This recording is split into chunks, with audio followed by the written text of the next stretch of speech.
여러분, 인생에서 신사를 넘긴 후 진정으로 무서운 게 무엇인지 아십니까? 주름이 늘고 흰머리가 생기는 겉모습의 변화는 실질적인 위협이 되지 않습니다. 정말 두려운 것은 평소처럼 일어나 침대에서 내려오는 순간 발이 바닥에 닿자마자 무릎이 마치 시멘트에 굳어버린 것처럼 차갑고 뻣뻣해져 도저히 움직일 수 없다는 사실입니다. 또는 한밤중 깊이 잠든 사이에 종아리에 갑자기 쥐가 나면서 누군가가 잡아채듯 조여오는 극심한 통증에 식은땀을 흘리며 가족들까지 놀라 깨우는 그 순간입니다. 이런 경험은 겪어본 사람만이 알 수 있으며 차라리 죽는 게 낫다고 할 만큼 고통스럽습니다. 많은 분이 이런 상황을 처음 겪으면 당황하여 급히 병원으로 달려갑니다. 그러면 의사는 골다공증이나 퇴행성 변화 혹은 영양 부족이라 말하며 이 나이엔 당연하다고 설명하죠. 그 순간부터 길고도 헛된 칼슘 보충 전쟁이 시작됩니다. 집에 돌아오자마자 칼슘 영양제를 한 움큼씩 먹고 우유를 마시며 심지어 하루에 달걀을 5-6개씩 먹습니다. 그것이 보약이라 믿고 뼈를 단단하게 해줄 거라 착각하기 때문입니다. 하지만 오늘 저는 불편하더라도 반드시 드려야 할 진실을 말씀드리려 합니다. 여러분은 완전히 잘못 알고 계십니다. 방향부터가 틀렸습니다. 칼슘제만 먹어서 뼈가 튼튼해진다면 여전히 수많은 어르신이 휠체어에 의지하고 계실까요?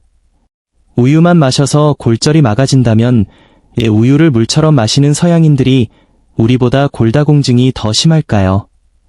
이건 단순히 칼슘 부족의 문제가 아닙니다. 진짜 문제는 여러분 몸속의 구조가 무너졌고 내부 환경이 차갑게 변해버렸다는 데 있습니다. 아무리 값비싼 칼슘을 섭취해도 몸이 흡수하지 못하면 아무 소용이 없습니다. 오히려 몸이 차가운 상태라면 그 칼슘은 뼈로 들어가지 못하고 신장에 쌓여 결석이 되거나 혈관을 딱딱하게 굳게 만듭니다. 뼈를 튼튼하게 하려다 온몸을 병들게 만드는 억울한 상황이 벌어지는 것입니다. 특히 신살이 넘은 분들은 지금 손에 들고 있는 계란부터 내려놓으셔야 합니다. 계란이 나쁘다는 뜻이 아닙니다. 계란은 분명 좋은 음식이지만 지금 여러분의 말라가는 뼈를 되살리지는 못합니다. 계란 노른자의 두터운 성질은 젊고 뜨거운 위장을 가진 사람에게는 보양식이 되지만 소화력이 약해진 여러분의 몸속에서는 소화되지 못한 채 끈적한 이물질인 담습이 되어버립니다. 이 담습이 혈관과 경락을 타고 떠돌다 무릎 관절에 달라붙고 차가운 기운과 결합하면 관절이 붓고 아파지는 것입니다. 뿌리를 끊지 못하고 찬 성질의 우유나 계란을 계속 드시는 것은 불을 끄면서 옆에서 기름을 붓는 것과 같습니다. 정말 튼튼한 근육과 뼈를 원하신다면 이제부터 따뜻한 성질의 음식을 제대로 알아야 합니다. 저는 평생 어르신들을 속여 돈을 버는 보조식품 장사를 가장 싫어합니다. 제가 말씀드릴 3가지 음식은 재래시장 어디서든 쉽게 구할 수 있고 가격도 저렴하며 몸속 깊은 냉기를 밀어내고 막힌 기운을 돌려주는 귀한 약재와 같습니다. 그 전에 우리 몸의 뼈를 주관하는 신장의 기운을 이해해야 합니다. 신장은 뼈를 주관하고 골수를 만들며 물을 다스리는 우리 몸의 뿌리입니다. 이 뿌리가 튼튼해야 뼈도 단단해집니다. 사람은 신사를 넘기면 자연스럽게 신장의 에너지가 쇠퇴하며 몸이 가을과 겨울의 계절로 들어갑니다. 겨울 강물이 얼어붙은 노화된 혈액도 양기가 줄어들며 차갑고 느려집니다. 이 상태에서는 아무리 좋은 보양식을 먹어도 길이 막혀 뼈속까지 도달하지 못합니다. 우리가 해야 할 일은 해를 다시 띄워 얼어붙은 강을 녹이고 기혈이 흐르게 만드는 것입니다. 기혈이 흐르기 시작하면 영양은 저절로 전달되고 뼈는 스스로 단단해집니다. 첫 번째 음식은 바로 양파입니다. 양파는 한의학에서 기혈을 뚫는 맹장이라 불릴 정도로 혈관 속 노폐물을 청소하고 뼈속 냉기를 몰아내는 강력한 식재료입니다. 양파 특유의 알싸한 맛이 정체된 기운을 풀어주고 따뜻한 성질이 관절 부위의 습기와 냉기를 말려버립니다. 또한 양파의 흰색은 폐 기능을 자극해 수분의 흐름을 다스립니다. 다리가 자주 붓고 무거운 분들이 양파를 드시면 막힌 물길이 열리며 다리가 가벼워지는 것을 느낄 수 있습니다. 식초에 절여 드시거나 껍질을 물에 끓여 마시면 혈관을 넓히고 피를 맑게 하여 관절 주변의 흐름을 되살려줍니다. 두 번째 음식은 감자입니다. 감자는 비위의 기운을 돕는 귀한 뿌리 작물입니다. 뼈라는 기둥을 감싸고 지켜주는 것은 결국 근육, 즉 살입니다.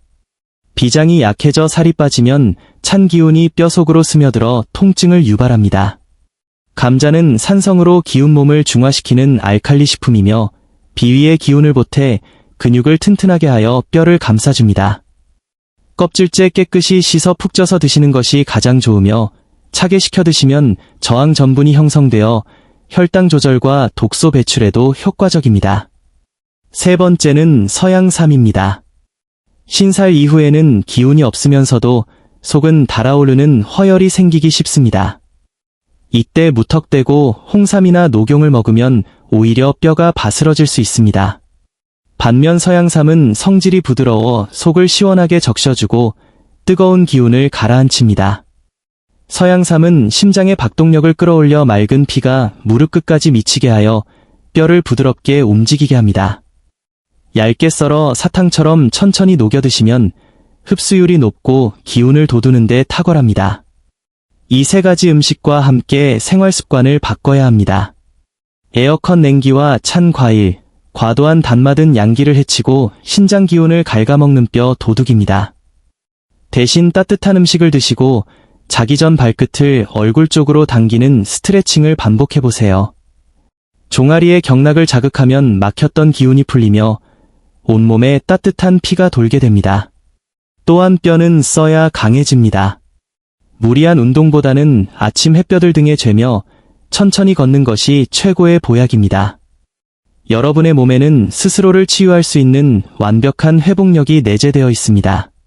다만 잘못된 정보와 습관으로 그 시스템이 가려졌을 뿐입니다. 양파, 감자, 서양삼이라는 세 가지 열쇠로 그 문을 열어보세요. 7년이면 우리 몸의 세포는 완전히 바뀝니다.